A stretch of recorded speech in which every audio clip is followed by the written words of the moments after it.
Alright.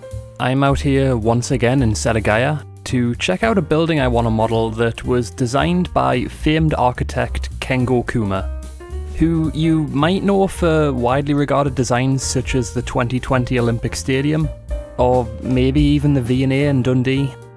But this one's a little different. The M2 building was commissioned as the headquarters for car company Mazda's short-lived skunkworks outfit M2, which produced performance-tuned and concept vehicles based on existing Mazda cars, being built right at the end of the bubble. And it's, let's call it unique looking. I sent a few photos to friends when I was out filming, and more than one compared it to a boat, which, yeah, I can maybe see. But criticism over the design is not at all uncommon, with it being called a mishmash of architectural styles, and even featuring on some lists of the world's ugliest buildings. The architect, meanwhile, has said in interviews that he views it as embarrassing, and has called it a traumatizing experience. Since somewhat disavowing concrete, believing it to be the building material of the last century, and staying away from these grand gestures, most of his modern designs feature more subtle forms that highlight the beauty of the materials, usually that being wood. But seeing this thing in person up close, I can't help but feel like there's something spectacular about it. Looking like something made in Bryce 3D, it wouldn't be out of place on a Vaporwave album cover. And being towered over by this gigantic ionic column, I can't help but think that I'd take this postmodernist chaos over some cookie-cutter corporate building any day of the week. And I swear that I'm not trying to be contrarian here. Perhaps rather symbolically, it's actually owned by a funeral home these days, so I wasn't able to go and see the inside, which, from what I understand, is also pretty striking. And, you know, maybe keep that in mind if you want to come and check this place out for yourself. Please do not bother people at the funeral home. So, making my way back home and opening up Crocodile 3D, the first thing I've got to do is figure out what scale I'm working at. Usually I'd treat 1 meter as one 16 by 16 pixel tile, but this is an enormous building. And if I'm kind of picturing this in the DS era Pokemon style, I just don't think that would be a fit. I could go like full on chibi with it, and make it something like 10 tiles long from the 50 meter long building, but I don't know if I can really fit enough detail into the limited amount of pixels to make something like that without taking huge liberties on the design of the building. So in the end, I decided to block it out at half scale, which I can just about envision as a really big building in Pokemon. With that settled, I block it out in a few shades of grey, using the column in the middle as my reference point for how far to push it out in either direction. One interesting thing to note is that, like many buildings that you'll see here, all of the money was put into the side that faces the street. Like, this isn't even a fully circular column. You get to the back of the building and it's completely flat, which made me laugh when I first discovered it. Next, I could start drawing on some really rough textures, just to get a better idea of how all these design elements fit together.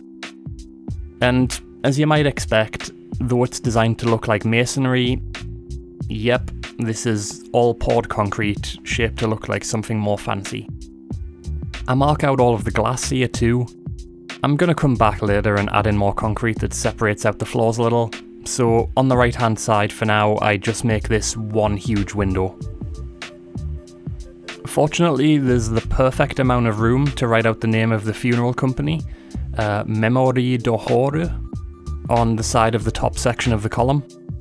Apparently, this is known as the capital, and they come in a few different styles, this one being very typical of the ancient Greek Ionic design. I don't totally neglect the places that won't be seen so much on the roof and at the back of the building, but it's mostly just these precast concrete panels, which aren't really anything spectacular to look at.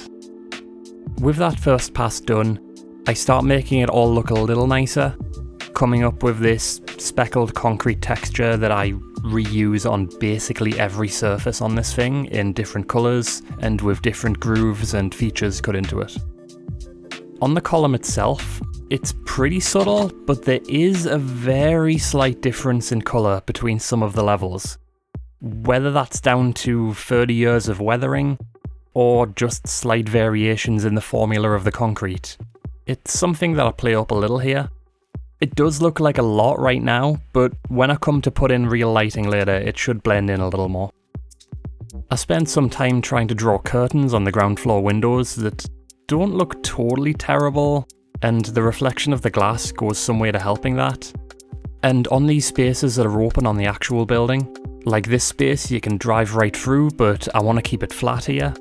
I try to just indicate some distant blurry lights with a few pixels hinting at those highlights. And I follow this all the way up the glass on the sides of the building. I kind of hate how repetitive these look with all the curtains, but in real life you have a lot of reflection that breaks that up, and that's something I think we can revisit later on. A little bit of shadow work on the column capital and under the sign, as well as just indicating some of those concrete forms with some light lines. And then I have this enormous backside of the building to copy my concrete texture onto, which was an absolutely miserable task, but I tried to break it up by highlighting those precast molds and drawing fire escape windows, some doors, and these pipe outlet things. The same for the roof so that it wouldn't look too smooth. And I'm finally free to thicken up the tops of these walls a bit. Then start pulling forward some of these tiles on the front of the building that are a little more prominent, including finally separating off this giant window into 2 floors. I keep on adding these sticky out details, like this arch which serves no purpose and doesn't really have any business being here, but at least it breaks up the shapes a little. A feature that's also on the side of the building, but maybe better integrated. There are also a couple of supports here which section off the lower windows. And now we're onto my favourite part, adding things and stuff. These skylights. This giant metal sign, which honestly I really appreciate being in such a weird place and not just on the top of the front wall like so many other buildings. Next to that, this, I don't know what this is, like wind fencing maybe?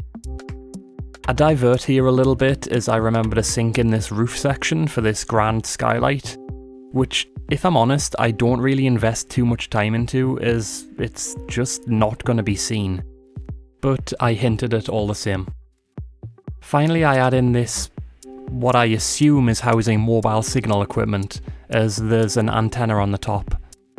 And then I can go back to the last major elements missing from the front. So there's these, like, what I think are glass panels hanging down from big struts on the roof. You could almost mistake these for like window cleaning platforms, which is what I thought they were.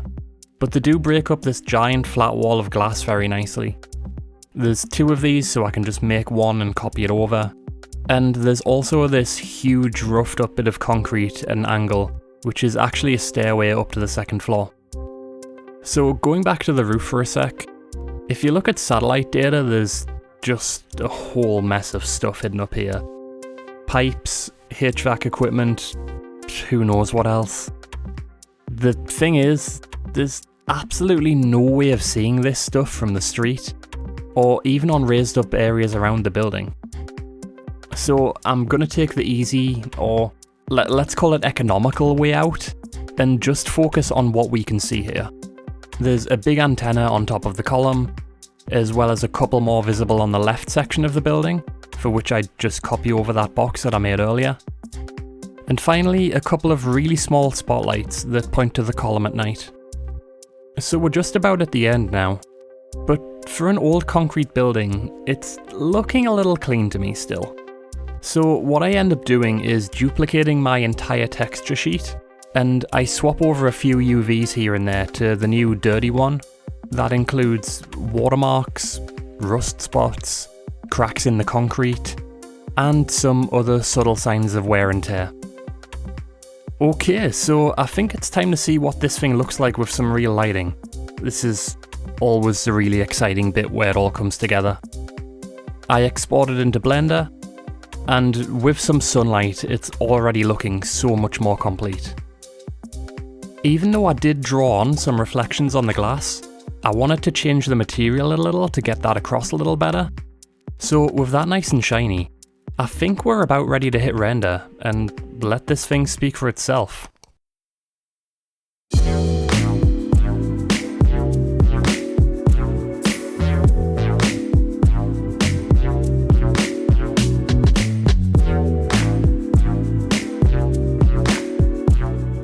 Alright, I've got to say, with this just being a big concrete office building, I was expecting it to take way less time than my last modelling project.